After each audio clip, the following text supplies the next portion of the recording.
നമസ്കാരം. ലോകം ഒരിക്കൽ ഭയന്ന് വിറച്ച ഒരു പേര്, ചെർണോബിൽ.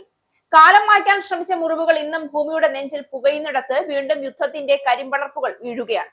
മനുഷ്യരാശിയുടെ ചരിത്രത്തിലെ ഏറ്റവും ഭീകരമായ ആണവ ദുരന്തത്തിന്റെ നിഴലിൽ വീണ്ടും ഡ്രോണുകളുടെ ചിറകടി കേൾക്കുമ്പോൾ അതൊരു രാജ്യത്തിന്റെ മാത്രം ആശങ്കയല്ല, ഭൂമിയിലെ ഓരോ ജീവനെയും തൊടുന്ന മുന്നറിയിപ്പാണ്.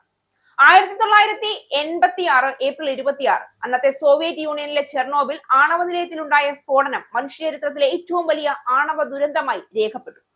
ലക്ഷക്കണക്കിന് ജനങ്ങളുടെ ജീവിതം മാറ്റിമറിച്ച ആ ദുരന്തത്തിന്റെ മുറിവുകൾ ഇന്നും പൂർണ്ണമായി ഉണങ്ങിയിട്ടില്ല. അത്തരമൊരു സ്ഥലത്തേക്കാണ് ഇപ്പോൾ വീണ്ടും യുദ്ധത്തിന്റെ നിഴൽ വീണിരിക്കുന്നത്. ചെർണോബിൽ ആണവ നിലയത്തിന് സമീപമുള്ള ആണവ ഇന്ധനം കൈകാര്യം ചെയ്യുന്ന കേന്ദ്രത്തിന് നേരെ റഷ്യൻ ഡ്രോൺ ആക്രമണം ഉണ്ടായി. ഞായറാഴ്ച പുലർച്ചെ 2:10 സംഭവം ഉണ്ടായത്. എന്നാൽ ആണവ വികിരണത്തിന്റെ അളവ് നിലവിൽ സുരക്ഷിതമായ പരിധിക്കുള്ളിലാണെന്നും ആർക്കും പരിക്കേറ്റിട്ടില്ല എന്നുമാണ് യുക്രൈൻ അധികൃതർ അറിയിച്ചത്. ചെർണോബിലെ centralised spent nuclear fuel storage ഫെസിലിറ്റിയിലെ കെട്ടിടത്തിനു നേരെയാണ് ആക്രമണം ഉണ്ടായത്. ഡ്രോൺ പതിച്ചതിനെ തുടർന്ന് കെട്ടിടത്തിന്റെ ഒരു ഭാഗം തകരുകയും 40 ചതുരശ്ര മീറ്റർ ചുറ്റളവിൽ തീപിടുത്തം ഉണ്ടാവുകയും ചെയ്തു. അഗ്നിശമന സേനാംഗങ്ങൾ എത്തിയാണ് പിന്നീട് തീ അണച്ചത്. യുക്രൈനിലെ ആണവ ഓപ്പറേറ്ററായ എനർഗോ ആറ്റം വ്യക്തമാക്കുന്നതനുസരിച്ച് ആക്രമണം നടക്കുമ്പോൾ കെട്ടിടത്തിനുള്ളിൽ ആണവ ഇന്ധനങ്ങൾ ഒന്നും തന്നെ സൂക്ഷിച്ചിരുന്നില്ല. അമേരിക്കൻ കമ്പനിയായ ഹോൾടെക് ഇന്റർനാഷണലുമായി സഹകരിച്ച് നിർമ്മിച്ച കേന്ദ്രത്തിൽ കോൺക്രീറ്റും സ്റ്റീലും ഉപയോഗിച്ച് ഉറപ്പിച്ച കണ്ടെയ്നറുകളിലാണ് ആണവ അവശിഷ്ടങ്ങൾ സൂക്ഷിക്കുന്നത്.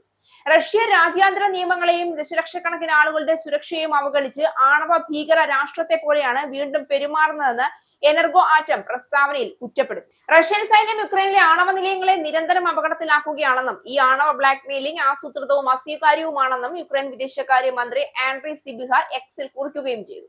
ഇതിനെതിരെ രാജ്യാന്തര സമൂഹം ശക്തമായി പ്രതികരിക്കണമെന്നും അദ്ദേഹം ആവശ്യപ്പെട്ടിട്ടുണ്ട്. അതേസമയം ആരോപണങ്ങളോട് റഷ്യ ഇതുവരെ ഔദ്യോഗികമായി പ്രതികരിച്ചിട്ടില്ല. ഇവിടെ ഭയം ഇന്നത്തെ വികിരണ അളവുകളിലല്ല, മനുഷ്യരാശി പഠിക്കാതെ പോകുന്ന ചരിത്ര പാഠങ്ങളിലാണ്.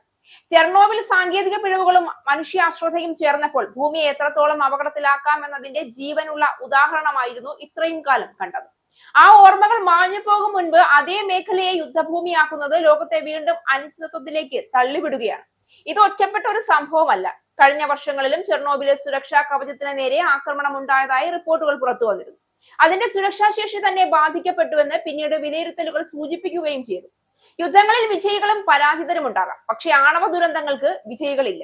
അതിരുകൾ കടന്ന് പടരുന്ന വികിരണത്തിന് ദേശീയതയില്ല, മതമില്ല, രാഷ്ട്രീയമില്ല. അത് മനുഷ്യന് മാത്രമേ അറിയൂ. ചെർണോബിൽ ഇന്ന് പുക ഉയരുന്നത് ഒരു കെട്ടിടത്തിൽ നിന്നല്ല, ലോകം മറന്നു തുടങ്ങിയ ഭയത്തിന്റെ ഓർമ്മകളിൽ നിന്നാണ്.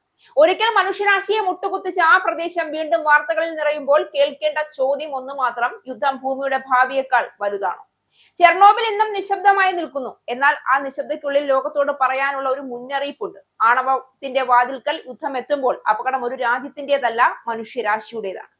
Fifth Anand TV film awards June 13 Apollo മാഞ്ചസ്റ്ററിൽ.